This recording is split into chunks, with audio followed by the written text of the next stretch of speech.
Thank you, John. When Matt Cook invited me to come and speak today, we didn't have any idea the events of this week would play out as they have.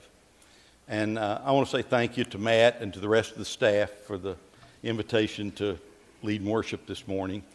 And though he's on vacation this week, Matt and I talked on Friday, and he was communicating with the staff about the nature of the service and how we deal with the things that have happened in Louisiana, Minnesota, and Texas this week.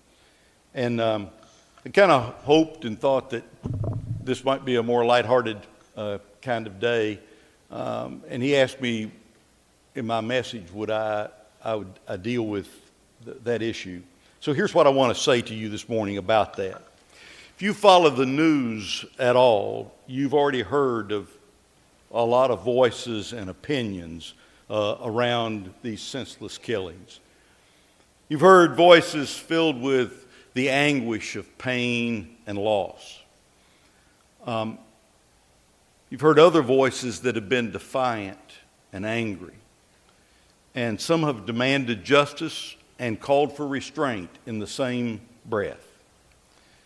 And several politicians, not wanting to waste an opportunity, have sought to use the tragedy for political benefit by blaming the opposition for all of our problems, which I personally find despicable.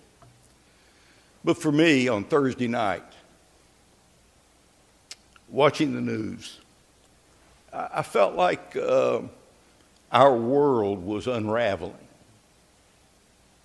This, it's still called an experiment in democracy.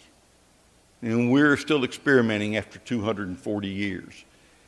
And it's still a fragile world in which we live.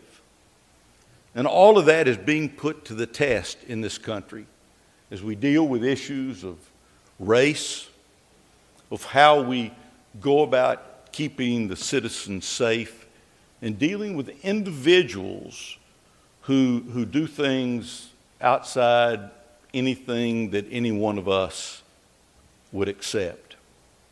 But I believe this is a great opportunity for the church in America. We have an opportunity to model for society a better way, the way of Jesus. And we'll talk about some of that. But I want us to begin by remembering the fallen this week. That they're Americans just like all of us. They have families just like all of us. And they have names just like all of us. Alton Sterling in Louisiana.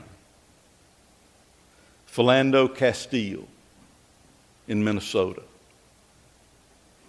Brett Thompson. Patrick Zamarripa. Michael Kroll. Lauren Aarons.